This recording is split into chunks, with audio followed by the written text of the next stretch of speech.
Okay, let's look at our next one. Nice contrary motion there. Let's look at it again. We have another contrary motion example. So we're going up by a step, down by a leap, but that's okay. Let's slide over.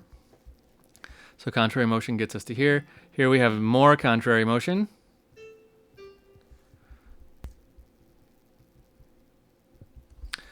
Okay, now we have something a little different. We kind of have no motion, right? Because this one stays the same and this one goes down. So it's not contrary motion because this one would have to go up for it to be contrary motion. It stays still. We call this oblique motion. So this is another one. So this is allowed. So oblique motion means one part is not moving. It's either repeating the note or sustaining the note.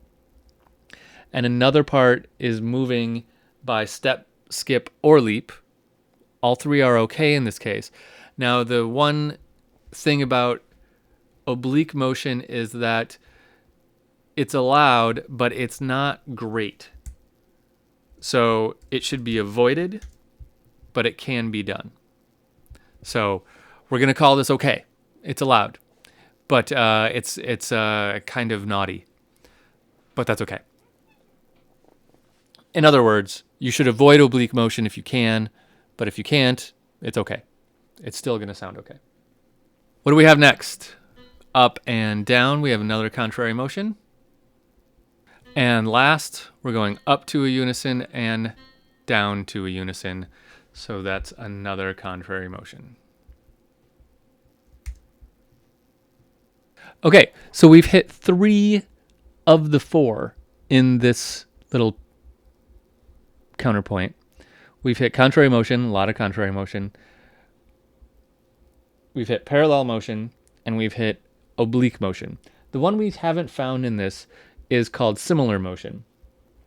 And that's where things move. Let me just try to make one really quick here. So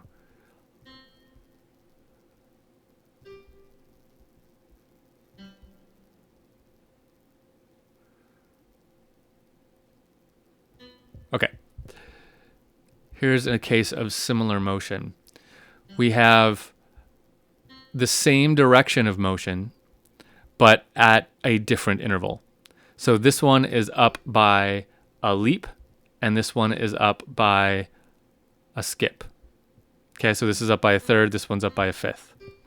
That's called similar motion.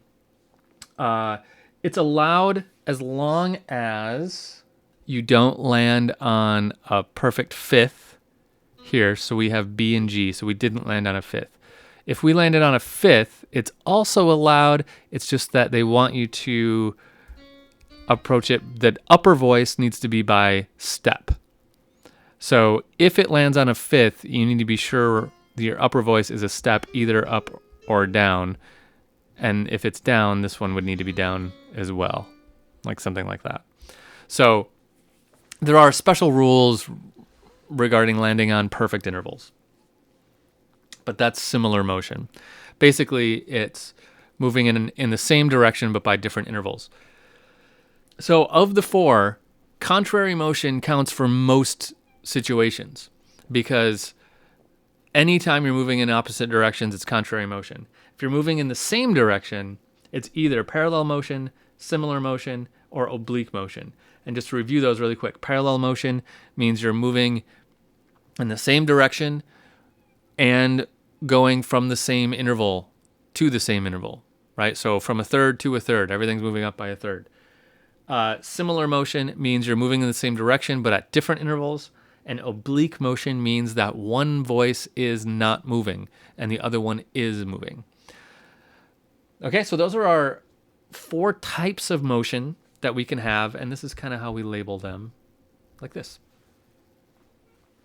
So you'll see that I put the type of motion labeled down here in between the 2 intervals, and obviously there's not one at the very beginning because this is not motion. It's got to go between 2 notes for there to be motion.